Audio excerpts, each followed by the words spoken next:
jumped out at me. I think we have like 17, 18 people.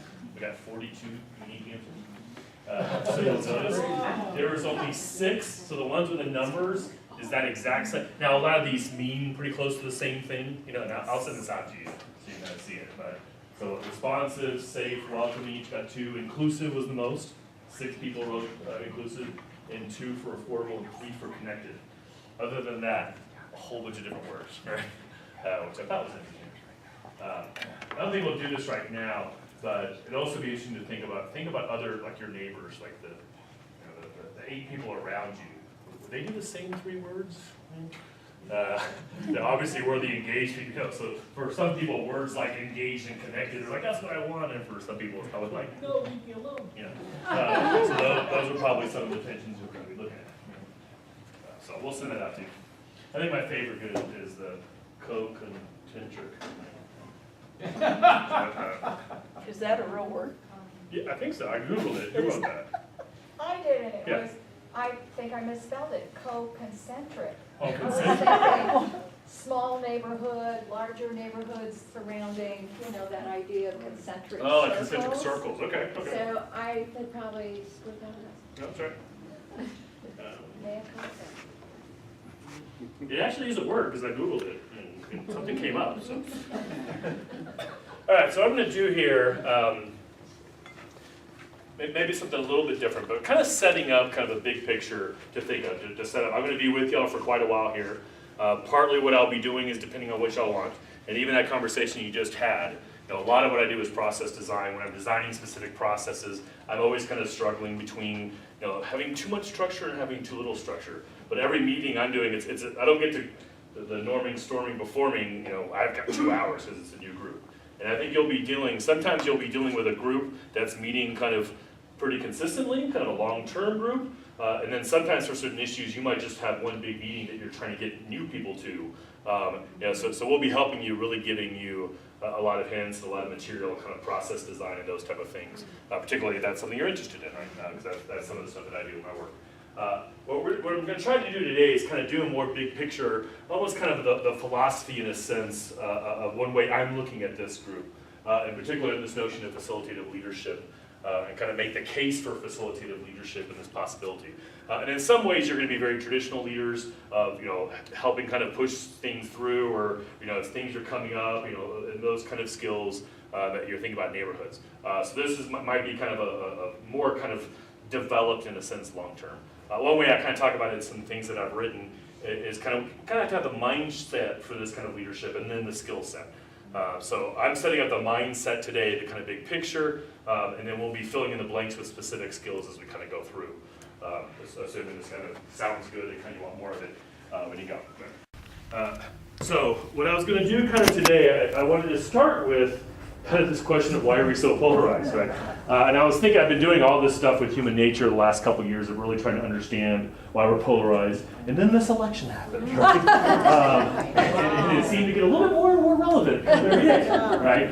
And then last Tuesday happened, right? And everything even kind of got even more interesting, right? And we're not going to get into who you voted for, that kind of stuff, but clearly I think we can all agree, man, we're polarized, right? Yep. And part of the kind of point, you know, going back to some of the books that Josh talked about, part of the point of really kind of thinking about how do we build up our neighborhoods is to kind of push back on some of those things, right? And to look at why are we so much more polarized now than we used to be, right? And what's the role of neighborhoods, in particular what's the role of cities, and kind of responding to that as we go. So I want to talk a little bit about that. It's going to be more, you know, more kind of national in a way, but then I'll make the link to why that's relevant to us in the room. Then I'm going to talk about 2 particular important ways to work against that, that we're going to be equipping you primarily with one, but a little bit with both. And then I'll kind of, you know, bring it home in the sense of this notion of facilitative leadership, and really, from my perspective, what we're hoping a lot of y'all kind of take on in a way, of being this different kind of leader that I think is particularly kind of important here in the 21st century.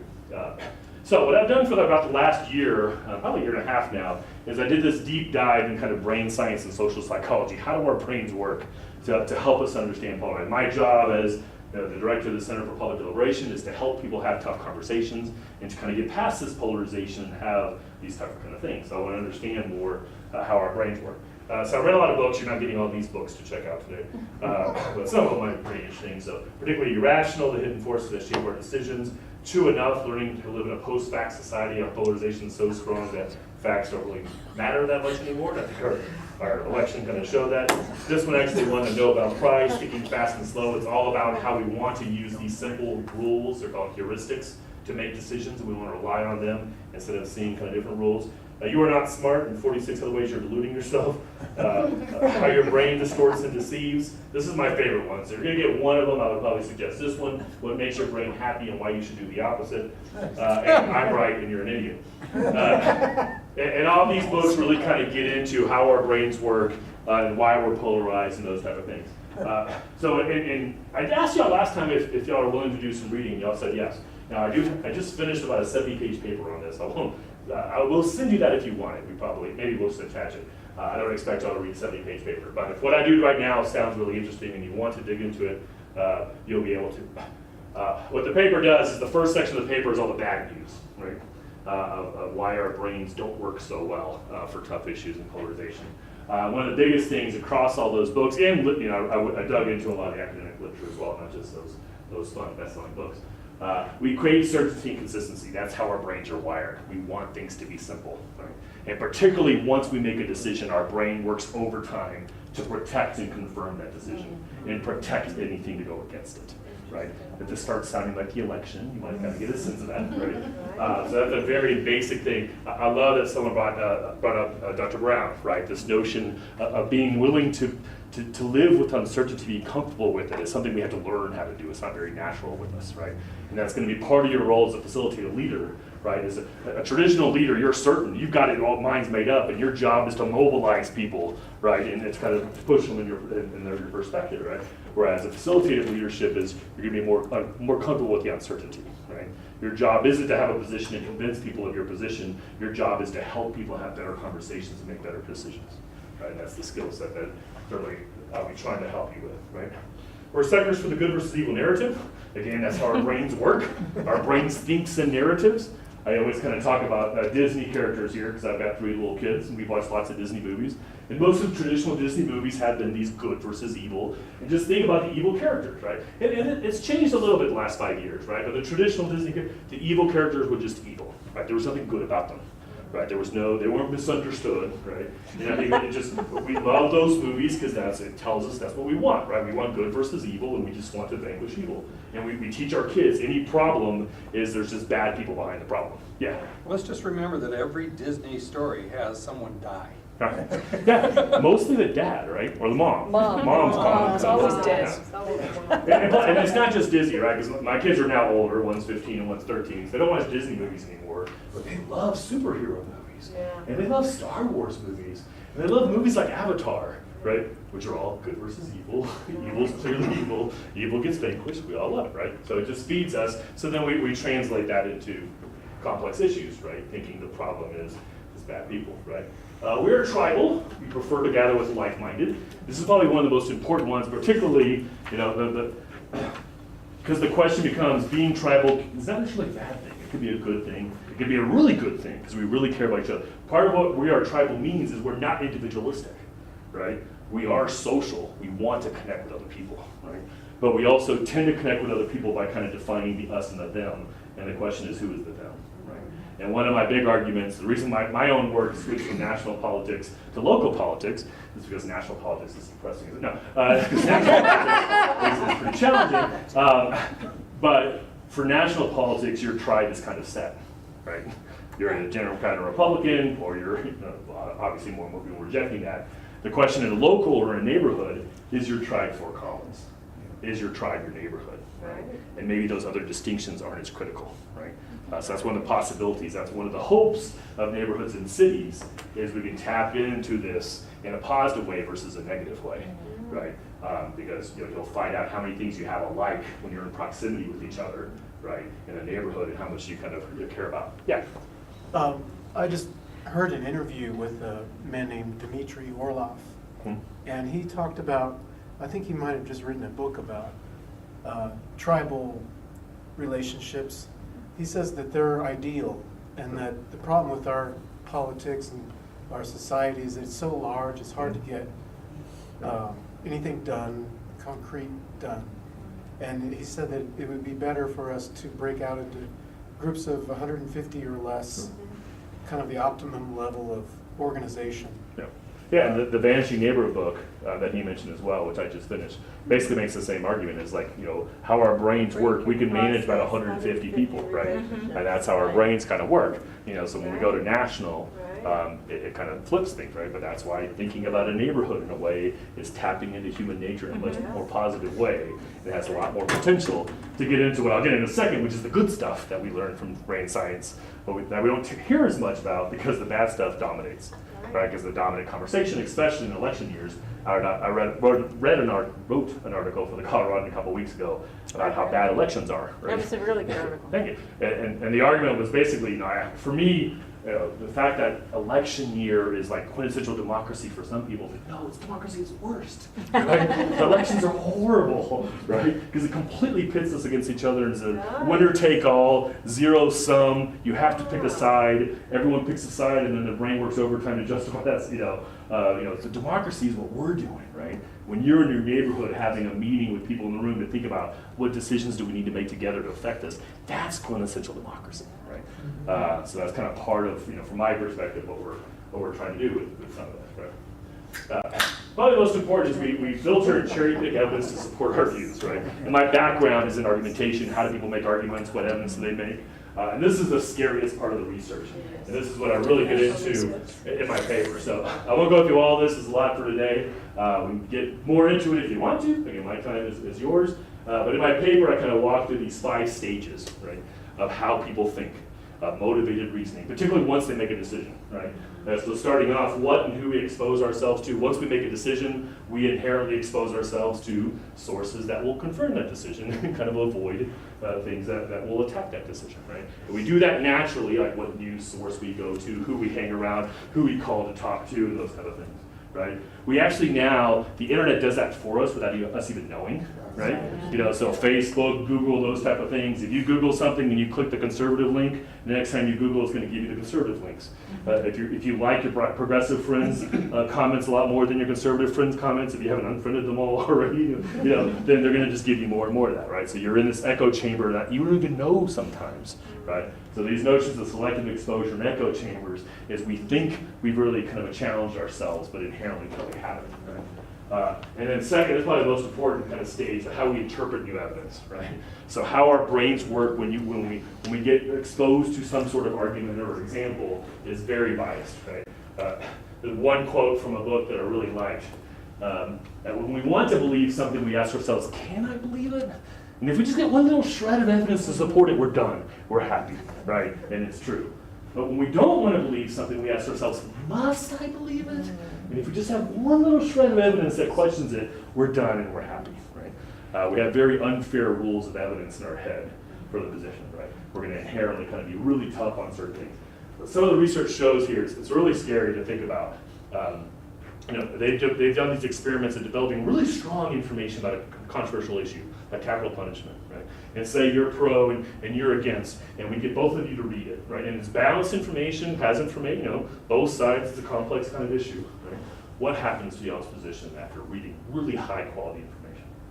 Nothing. Nothing. Polarize even more. Yeah. Right? Yeah. Good information inserted into a controversial issue. Because everything that agreed with you, you're like, highlighting it, starring it, right? Everything that went with her, you're like, yeah, whatever, right? And you just kind of sit, and you're doing the exact opposite. So you finish that report, you're saying, see, I'm right? And you're actually, just think about the implications of that, right?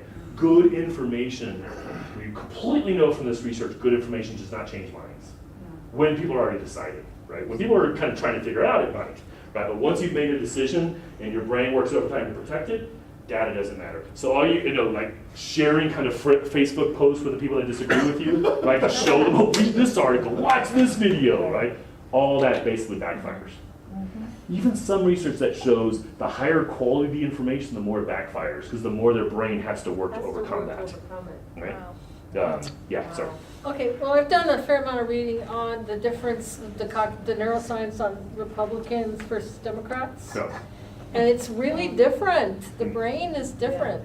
And so that's kind of scary to see that. Yeah, there's different, I just went to a conference that had a panel kind of basically arguing that trying to make the argument that people are predisposed to being progressive or conservative. So I just ordered their books. I haven't read them yet. I had a couple students there that weren't too sure about it, so I haven't dug into that as much. Are you basically predetermined what your political view is going to be based on how your brain works? Well, there's certain value sets. There are certain value sets that are really pretty hardwired. That's what I see. Yeah. And there's certain value sets that, Haidt's work, H-A-I-D-T, that right down there. He's done some really interesting stuff. If you Google, has some great kind of TED Talks. But he talks about kind of how the different value sets of each side, right, and how they kind of see morality. The most interesting for me is how they both pick fairness, but see fairness completely differently, right? So progressives is fairness is, the people that need help get help, right? Whereas for conservatives, fairness is, hey, you get what you deserve in a sense. So, so completely different policies based on the exact same value, which is how that value is applied. Yeah. So all this, somebody mentioned being open to other viewpoints, and I just think, if we could just remember, because you're never going to know if you're right. We think we're right, and everybody else thinks they're just as right. So I just. The good news that we'll get to, right, is, Open. the title of my paper that went through all this is Process Matters, right? Process matters? Yeah, and my overall argument is most of our political processes run straight into this and trigger all this negative stuff. But good process, right, with the way you design it, the way you do ground rules, the way you set it up, all the materials that you use can overcome these. And that's part of the argument, can overcome these negative quirks of human nature, right? That you can kind of set things up. But in an election, whereas there's only two sides, it's winner take all, you're picking one side, you're probably already on one side in the beginning, necessarily, right? That's why, that was what the argument I was making in the article, right? Is elections bring out the worst in the brains, right? The way it's set up, and people see that as kind of the example of democracy, right? All right, so how we interpret the evidence, and then how we make attributions and tell stories. Attributions is we see a behavior. What's the story we tell behind it, right? If you all any controversial issues, one of the favorite tactics to use if we're opposed is me to explain your motives to other people. This is what he meant by that, right? Because I can fill in the blanks. You can't see motives, right? So our brains tell stories, and obviously our motives are always good, and their motives are always bad. Actually, I think George Bush got it right when he was at the ceremony for the Dallas police officers that were shot, I think in July or so. Right? We said too often we judge other groups by their worst examples while judging ourselves by our best intentions. And clearly you're seeing that with the election and after the election in some ways, right? That we want the other side represented by the worst possible example. Many of y'all have probably seen that on Facebook now, right? And I'm not saying we shouldn't be doing this, right? But the examples of racism that are happening across the country, right? In some ways we need to know about it, hear about that. But in other ways it's also our brain saying, here's the example of the other side, right? And we want that to be an example in some way. Right? Part of us, obviously we don't want it to be happening, right? But that's how our brains are working, that we want to kind of latch onto that. Right? So this all kind of creates this cycle, like I said, back here. So, and then how we make decisions. So we want to make very simple decisions. Most of the times we make the decision by gut and then rationalize afterwards. So there's a lot of research with that, right? That it's not that we look at all the reasons to make a decision, we make a decision and find the reasons we want. Right? And then last, what we remember. And this was actually the most surprising part of the research, right? So we're thinking, well, personal experience at least isn't biased, right? Nah, it's pretty biased. Right? So the stories, what parts of the stories we remember and our role in those stories is very much kind of shaped by, again, the stories that we want to tell. Right? So with all that negative stuff, it kind of creates what I call the vicious cycle of false polarization. The good news is it is false polarization. Right? If you've heard me talk before, right, I talk a lot about we actually agree with each other a lot more than we think. We're not nearly as divided as we think we are when we're watching television, again, especially in election years. But this is what happened. We have individual people develop these subconscious bias because of those stages I just mentioned. So we have blinders on, right? We see our kind of perspectives. And then we try to have a conversation with someone we disagree with. Right? So if I got my blinders on and you got the opposite blinders on and we try to have a conversation, it tends not to go well. Right? And what happens when we walk away from that conversation? I'm even more sure I'm right and he's corrupt and vice versa. Right? So these negative things, and that's where bad process, right? So when we engage on Facebook with someone we disagree with, we normally walk away angry, right? We start reading the comment section of an article, right, and we walk away, how can people think this way, right? And it gets kind of worse and worse, right? And that certainly feeds upon itself, because once now I don't like you, right, and I have negative motives about you, then I'm seeing everything you do through those lenses, right? That's a powerful lens, that everything you do is clearly kind of manipulating for some reason, which justifies me manipulating, which then you see me manipulating, so that justifies you, and this is that cynical cycle we go through. Right? Then what happened? Oh, no, this is another nice little TED talk. If you want to Google Catherine Schultz. Oh, I'm sorry, I've got the PowerPoint over there. Sorry, should have passed it out. You have most of these slides, not all of them. Catherine Schultz wrote this book called On Being Wrong. So she talks about what happens when we have conversations with people we disagree with, right? So she says first we kind of have this ignorance assumption, right? They disagree with me because they just don't know what I know, right? And if they knew what I knew, they would think like me, right? So we just give them information. We send them a link, and, hey, you got to watch this video. But then they don't change their mind, right? So we have to kind of upgrade from the ignorance assumption, right, to the idiot assumption, right? It's like, okay, so now they know that they don't think like me, so they're just not as smart as me. They don't understand, kind of. But then after a while interacting with them, you figure out, well, they seem pretty smart about the other stuff, right? So maybe it's not that they're ignorant or they're an idiot. Maybe it's because they're evil. Now, I think evil is too strong of a word, but the move here to the third is more the assumption of motives, right? They know I'm right, but they're pushing back for some other reason, right? Some ulterior motive that they're not letting. Now the problem is, once you move to that third assumption, a conversation breaks down. There's no reason for me to have a conversation with you, right? If I assume you're not saying what you actually believe, that you have some hidden motive that you're not sharing, right? And that's the kind of big problem for democracy or community when we kind of break down in that way, right? So that's the negative interaction effects. Then it has something what I call the Russell effect. And it actually came from this meme from Bertrand Russell. And there's quite a variety of this kind of form of quote, but they all kind of basically the same thing. And the argument I'm making here is, in lots of controversial issues, the loudest voices, the ones with the biggest blinders on, tend to be the loudest voices. Right? They're the ones that are always at the microphone at city council. They're the ones that are always on Facebook. They're the ones that are always sending email. So again, we think we're polarized because the loudest voices are the most polarized, right? And the people that see kind of different sides, that are struggling, that are not too sure, that are a little bit more comfortable with the uncertainty, they don't tend to talk very much, right? Because most of our process is that microphone in front of a large group. And it doesn't make sense to walk up in front of a large group and say, yeah, I'm not sure here. I mean, I see both sides. There's no place for that, right? Walk up in front of a microphone and saying, I'm completely right, and this is why I'm right. That's pretty natural. So what do we? So again, we're getting the loudest voices being the most representative voices, which adds the polarization. Then you have parts of, if I'm a campaign kind of designer, strategist, I'm using this stuff, right? I'm going to frame things in purpose to kind of, because polarization works. It gets people to the polls and things like that, right? And then last, the media loves it, right? Because it sells newspapers and it drives clicks and it brings eyeballs to television. Right? Conflict's always much more interesting than cooperation. Right? So that's kind of this feedback loop. Now, again, the good news is it's false. Right? The bad news is it can become a self-fulfilling prophecy. Right?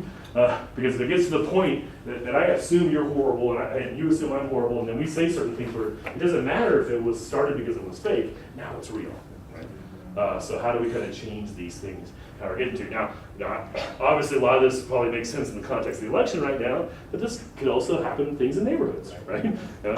Neighbors next to neighbors of the tree growing in the wrong place or something like that. It starts getting that cynical kind of cycle in a way it sparks conflict everywhere, right? So that's all the problem stuff. Kind of the last thing. If you've heard me talk before, I'll talk about wicked problems and the need to kind of struggle with the underlying values. Well, our brains are just not designed to do that at all. Right? Our brains want certainty, right? They don't want tension. So we have to learn how to deal with tension in some way. So now that I've kind of thoroughly impressed you, here's the good news, right? And there's a lot of good news. The limitation of the good news is most of the negative stuff about our brain is stronger than the positive stuff. It's more natural. It's more easily triggered. Right? So if we want to get to this good stuff, we have to avoid activating the bad stuff. And then we might be able to get to here. Right? So this is, again, the heart of kind of what we're talking about in some ways is, okay, how do we talk about the abundant community, we're talking about for the love of cities, how do we tap into this good stuff that we know is there that can be powerful for community, right? And to get that, again, we have to avoid some of this negative stuff.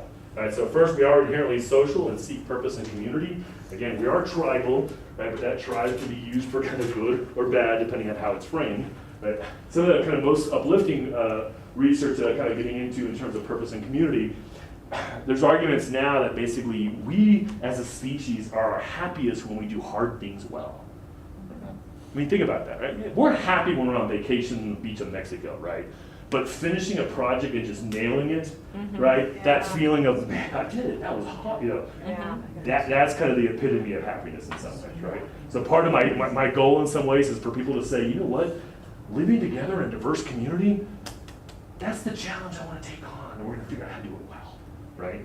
And how can you kind of create that and tap into that, wanting to do that? As hard as it's going to be, we're not going to figure it out, right? We're always going to deal with conflict, right? Conflict's going to be inherent no matter what. When you're dealing, again, we had 42 terms just from 18 people about what y'all wanted, right? Yeah. Now, a lot of those go together, but not necessarily. A lot of people in your neighborhood might disagree. So how do we negotiate those things better?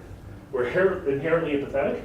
Right? I mean, that's natural from the very beginning in a way, that we care about other people, right? Now, there's ways we can put the blinders on that we don't see those people, right? But there's inherent kind of natural, you can even go back to Adam Smith, the father of capitalism, the father of, an invisible hand and, that kind of stuff. He has a second book called The Theory of Moral Sentiments, which is the only reason capitalism will work is because people are naturally empathetic, and the rich won't be able to live next to the poor. He actually argued against international capitalism. So he's saying you're splitting the rich and the poor too much, it won't work. Because this whole idea of capitalism was based on the natural sentiment that people have for each other. We're inherently pragmatic and creative. That's probably most important, right? This is what stands us out as a species in a sense, is we're collaborative problem solvers, right? If you can tap into that, right? And that's, again, the power of framing, the power of process. That our brains want it to be me against you. So if we can reframe it and we figure out, oh, wait a second, we've got some differences, but we've got the same goal. Right? Then it can tap into all this good stuff. How do we do that? How do we work together to figure that out? Right? How do we kind of create the capacity to tap into that pragmatism, creative? And we can't overcome our bad tendencies and build better habits, right? So yes, our brains are wired for certainty and all those things, but we can learn. We can build better habits, and that's part of what we're doing in here, right? Is learning from each other. We don't know the right way to do this, right? We've got some principles, we've got some ideas, and we've got lots of guinea pigs, right? And we'll see kind of what's working, learn from each other, kind of do those things, and how do we start building different habits in our neighborhoods so we can tap into these things a little better. Now, kind of end the human nature stuff with this. How do you change people's mind when they disagree? Facts don't work. No. Yelling them, it don't work, right? Calling them names certainly doesn't work, right? And again, we're seeing a lot of all those things the last few months, right? What works to change people's minds? An authentic conversation with someone they respect. Yeah. That's where people again, that's the favorite part of my job is when we do these events on tough issues and you see people go, oh, that's why you think that way. That makes sense, right? And then you see that stuff start turning, right? And you see that switch. So yes, it's false polarization, it's pretty deep polarization, but it's not that hard to switch, right? One good conversation sometimes can transform that. Yeah. You got to be careful of the con men, though. Got to be careful of the con men. Yeah. And that's part of the reason, kind of bringing it to a neighborhood level and those type of things, right? And that's kind of what we'll get into in a sense of, a lot of the work that I do is more an individual meeting. It's kind of unique people showing up, right? And we'll be able to help you with that. Sometimes we have unique meetings and help you even to the point of me help designing and bringing my students to run it if we need to. That's one of the options that we have. But then also, part of what you'll be tapping into is more of a long-term kind of thing, right? That you have these meetings and you have the skill set to kind of build this, to kind of create the capacity for these kind of conversations, right? Yeah. So, Martine, as you're talking, I'm thinking you could subtitle this talk, "The Saving of Western Civilization." No, seriously. I only have 15 more minutes. I mean, but here's what I think might be important to think about, and that is that what is the end of our neighborhood organization? Is it to get something done, or is it to get something done well? Meaning the process is different. Yeah. that we're actually hearing each other, that we're actually empathetic, that the qualitative measure of our coming together is every bit as important, and maybe more important, in light of what you said, than the quantitative, what we actually got done. Yeah. So do we want to build a pocket park, or do we want to build a pocket park where everybody's heard and you understand each other's positions? The understanding seems to be more of the end that's I think important. it's certainly a both and, right? Yeah. And in some fact, again, like I said at the beginning, this is big picture stuff, long-term stuff, right, and philosophical stuff. So sometimes you're just gonna get something, you're gonna get the new light in, right? Right. You can be able to get enough people there, and you're gonna know who to talk to, right? So I don't wanna put the burden on everyone here. You don't all have to say Western civilization, right? But it's the notion of, you can start thinking about how do you kind of create. I do strongly believe, based on this work, based on my work the last 10 years, that the quality of our communities is really going to be dictated in a lot by the quality of our conversations, Yeah. right? So putting a lot of energy into the quality of the conversation. The way I've got another writing that maybe we'll sit out if you're interested in it, called Beginning with the End in Mind, more for practitioners like me, but it'll get exactly what you're saying, is, so sometimes I'm picking projects based on, okay, we want to move the needle on that issue.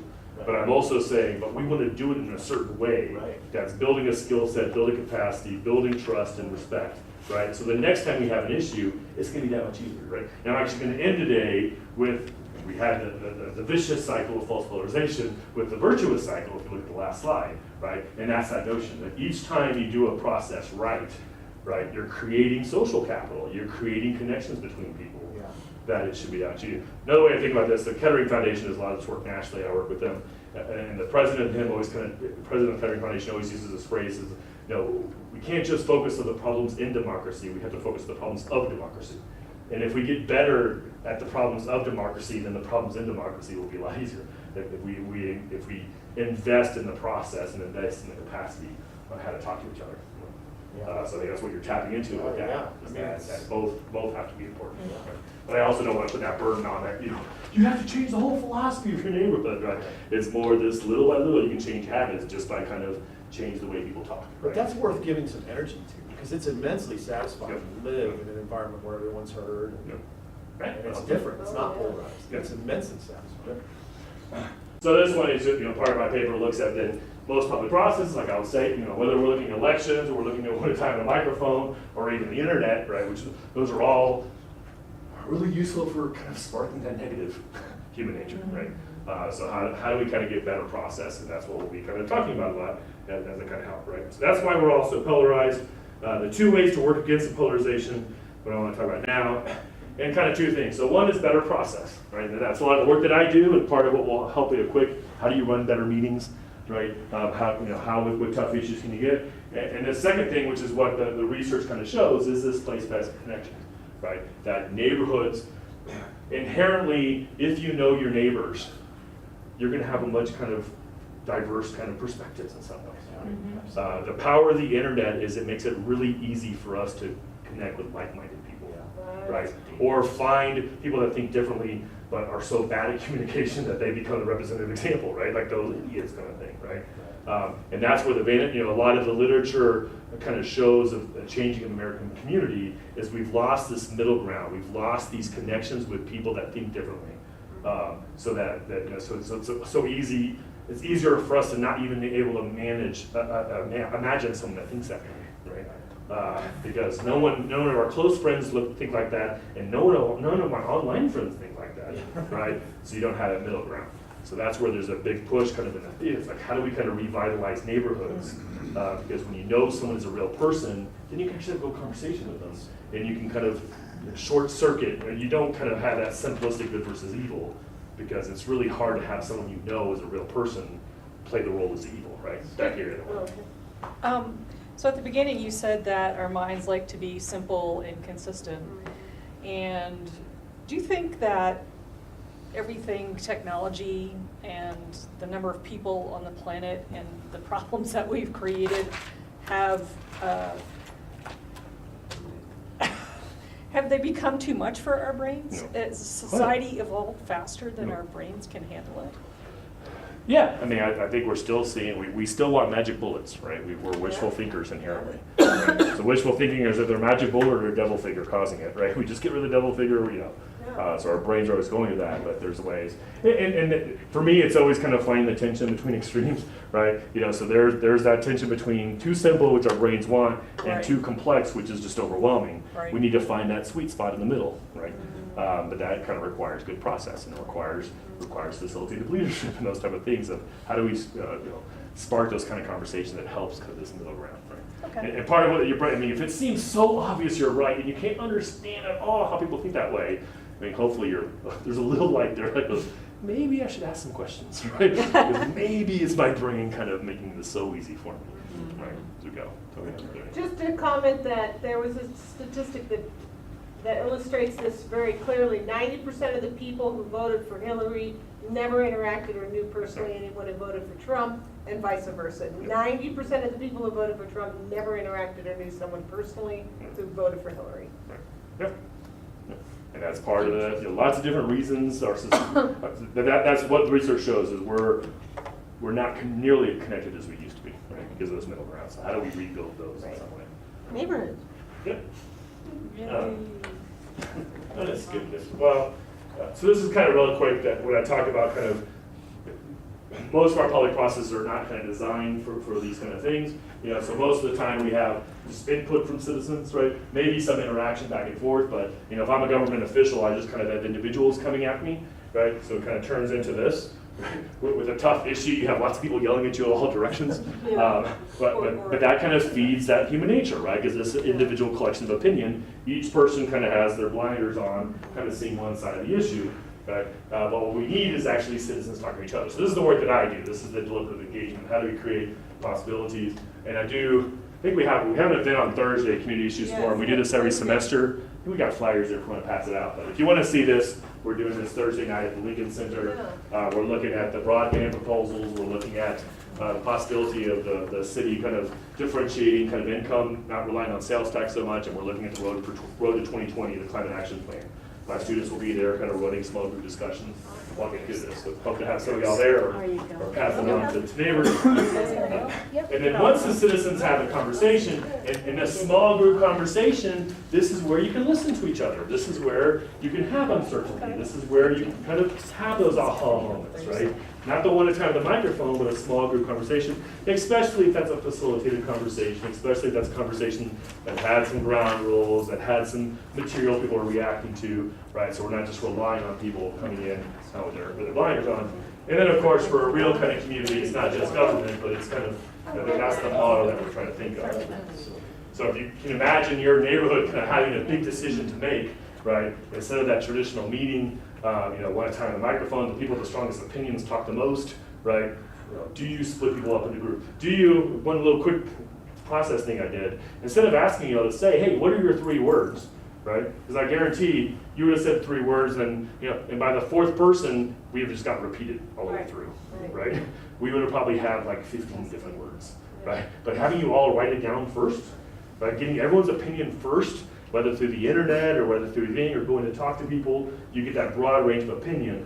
Then when you come to the meeting, you kind of organize that opinion, how people react to it, right? So you're not just relying on the people that are going to be the loudest, right? So again, those aren't necessarily the most helpful people at all times. So I'm not going to go through this right now. This is some of the stuff I'll cover later. This is more the work that I do. Again, if we're going to do these facilitated deliberative. So these are all these components, the work that I do. And what I did in the paper is kind of think about all these elements of how I do the work to kind of create these small group discussions with the CPD. Those are all in some ways designed to overcome those quirks of human nature, to avoid them, and to tap into the good stuff, right? How do we kind of help people be more comfortable with uncertainty and struggle with the tension between things versus just expressing their individual opinion? And we'll be able to help you with, if something big comes in your neighborhood, we potentially could help you with that, right? So kind of pretty much it with this. This whole tool that you'll see quite a bit from me, because this is one of those things I often say I've drawn this on napkins at coffee shops about 150 times over the last 10 years, right? And this is from a book, Facilitator's Guide to Participatory Decision Making, which is, I would suggest, a great book to kind of help you. One thing this book does that we talked about earlier is, what's your decision rule, right? Do you want consensus? Do you want majority rule? There's lots of different options and pros and cons. Consensus to me is a really scary word, right? I don't tend to go for consensus, right? Because for some of the reasons that kind of y'all talked about it somewhere, right? Although the Friends meeting's been doing it for 200 years. Huh? The Quakers have been doing Yeah. it for 200 years. Yeah, there's, I mean, in smaller groups, you know, in organizations you can. I do big public processes that there's, you know, 100 people in the room, so consensus would be something very different. So I'm going to just kind of introduce this a little bit today, because I know we're almost out of time. But this kind of transitions into kind of thinking about the skill sets that you know, we need to develop to kind of be these facilitator leaders. And the idea is whenever you're making a really tough participatory decision, so a decision that the people that the decision affects want to have some say in it, right? You have to kind of go through these 3 stages. So first you have divergent thinking, right? So first you just need to get beyond the usual suspects and kind of get beyond status quo and beyond the assumptions and kind of think outside the box, right? How do you get different opinions? And that's one of the reasons, you know, I like to do surveys before those type of things. I want everyone's individual opinion, right? I just don't want the people that are going to speak up, right? So there's lots of ways. There's a skill set on how do you do that. A lot of that's listening, right? A lot of that is developing your network. A lot of that is making phone calls and asking people. Or potentially, if there's interest, we can show you how to really do an easy online survey for free that you can send out a link to people and get them to kind of answer, right? Most of my meetings, I do that beforehand. One really quick example of this, helping the school district pick a superintendent. So y'all might have heard the story before from me. So we did a survey beforehand. One of the questions of the survey was, what's the most important characteristic of the new superintendent? Right, and I analyzed those 2,000. The number 1 and number 1A answer almost equal.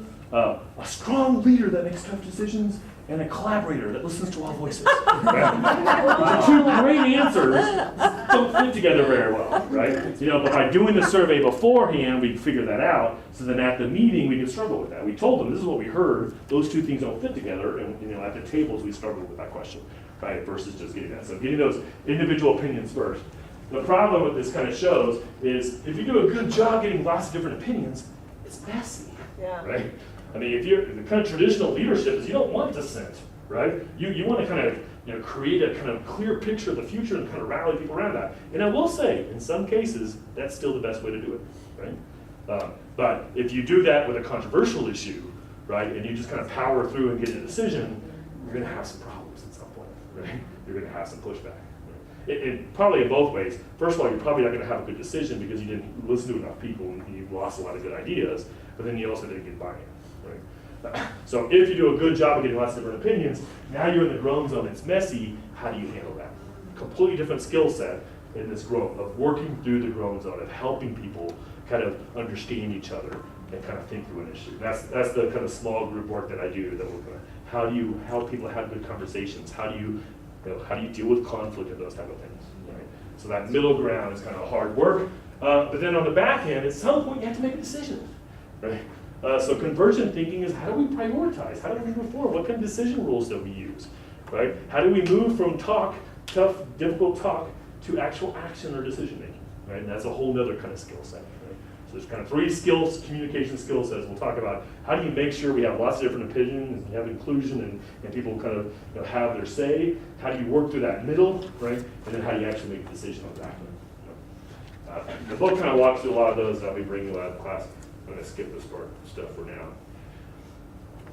To kind of get to this, part of my argument is most public process just does, public process needs to do all these things. Most public process just does the first thing, just allows people a chance to have their voice, right? The one kind of microphone. And that's an important first step. That's just the first step, right? What we need to be doing, if we're making tough decisions about kind of complex issues, we need processes not only just provide people a voice, but also have actually people listen to each other, right? I mean, how often in a city council, a controversial issue, 100 people are lined up to speak, is everyone else really listening? Or is it just a kind of individual collection of opinion that people kind of go past each other, right? So how do we design processes people actually listen, but not only listen, but then actually kind of understand each other, right? Develop that mutual understanding, have that authentic conversation. That's kind of so critical. But then even moving beyond that not only kind of understand each other, but learn from each other, right? We need processes that help us refine and improve our opinion versus just express our opinion, right?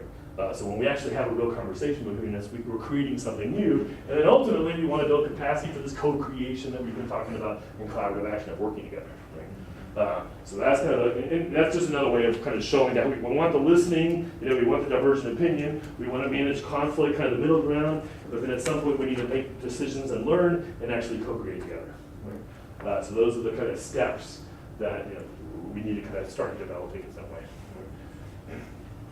So that's all the process stuff. That's more what I do in some ways. You'll be doing that in some senses. But you kind of have a shortcut in a way. Because if you can create neighborhoods that people actually understand each other and respect each other, you've done most of the hard work before you even started. It's so much easier to have, now I'm just 100 random people walk in the door, and I have to help them develop a relationship within 2 hours to have a tough conversation. And I have all these little tricks and students to do that, right? But if you have a neighborhood that already understands and kind of trusts each other and respects each other, right, you're already halfway there, right?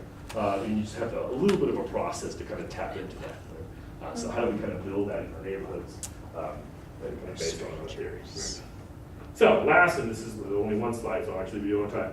So this is all basically kind of this concept of facilitative leadership, right? Traditional leadership isn't bad. Sometimes it's what you need, right? So you need a strong leader that makes tough decisions, depending on time and those type of things. So I'm not saying you can't be a strong leader or a traditional leader, but these are the skill sets of the traditional leader. I'll make the argument that in the 21st century, with the types of issues that we're dealing with, right, that traditional leadership doesn't work nearly as well as it does. It used to, right?